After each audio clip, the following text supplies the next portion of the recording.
Benteng bigas, meron na program makakarating na sa Mindanao sa Hulyo.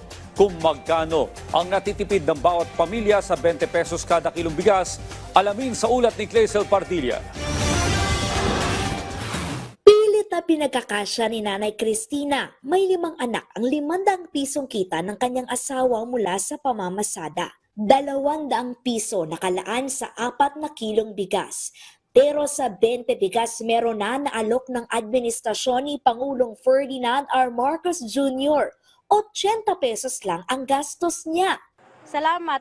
Dati po 50 pesos yung binibili namin. Ngayon sa 20, makakatipid kami ng 30. Kasi 20 pesos na lang siya eh. Baon na po yun ng anak ko papuntang school.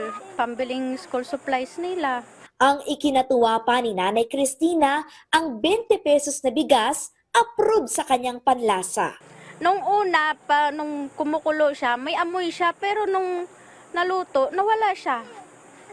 Siguro, wala. Normal siya eh, maputi. Yung lasa niya, normal din. Simula Hulyo, palalawakin na ng administrasyon ni Pangulong Marcos Jr. ang pagbibenta ng benteng bigas meron na sa Mindanao.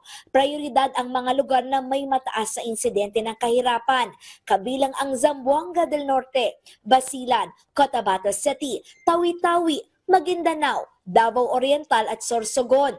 Patuloy naman ang pagbibenta ng murang bigas sa Luzon at Visayas. 12,000 sako ng bigas ang naibenta ng DA nakaraang linggo matapos ang eleksyon. Puspuso naman ang pagbabiyahe ng NFA Rice sa Visayas. Base sa utos ng Pangulo natin, si Ferdinand Bongbong Marcos Jr. at na paramihin na ito kaagad. At we have 1 million sacks available na milled rice na yun, newly milled rice.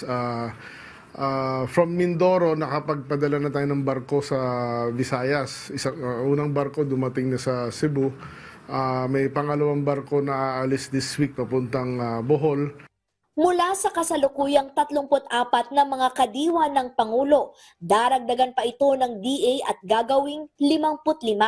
Aayusin din ang sistema sa pila para mas maging komportable ang pagbili ng mga consumer. Dagdag ng silya, maglagay ng electric fan kung hanggat kaya may kuryente, maglagay ng mga trapal o tolda para maano sa init. Alam niyo naman mainit ngayon, kaya i-address ho natin yan para maging mas maganda yung experience ng ating mga mamimili. Iniimbestigahan na ng DA ang ulat na may 32 lugar sa bansa kung saan binarat umano ng mga trader ang ani ng mga magsasaka.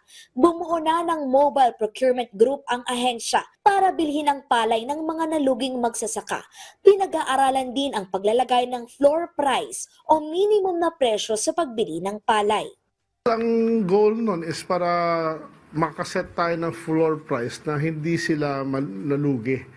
Kasi ang pinakaayaw natin mangyari, malugi yung farmer, di ba?